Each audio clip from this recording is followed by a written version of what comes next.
devant la maison du lycéen Abdelkader Dhibi, l'un des 3 morts dans l'effondrement du mur de l'enceinte d'un lycée lundi 14 avril. Des habitants viennent encore rendre visite à la famille endeuillée. Ayoub est l'un de ses camarades. On s'entraidait pour les devoirs, on traînait toujours ensemble.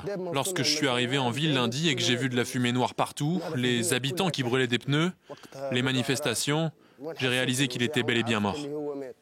La famille d'Abdelkader attend toujours que les responsabilités soient établies.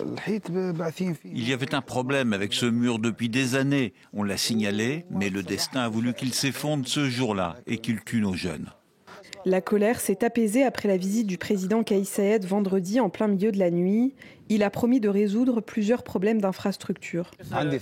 J'ai confiance. Maintenant, les gens connaissent nos conditions de vie. Pendant 40 ans, on n'a pas eu accès à l'eau potable. Là, on l'a eu en une nuit après la visite du président. Mais dans la ville, les habitants attendent davantage.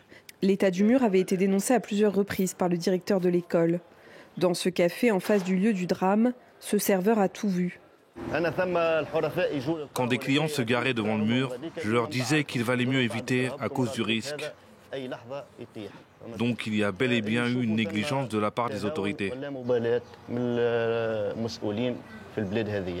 Une enquête judiciaire a été ouverte. Les promesses du président Kais Saied incluent aussi l'amélioration de la situation économique dans cette région marginalisée.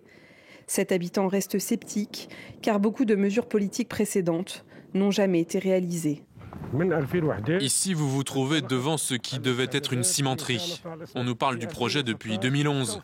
En 2016, il y a eu le lancement, les annonces, l'installation des travaux. Et depuis, regardez ce qu'il y a. Rien. Après le drame, le mot danger a été écrit sur plusieurs murs présentant des fissures. Un dur rappel des problèmes de sous-développement qui persistent dans la ville, à quelques kilomètres du berceau de la Révolution, Sidi Bouzid.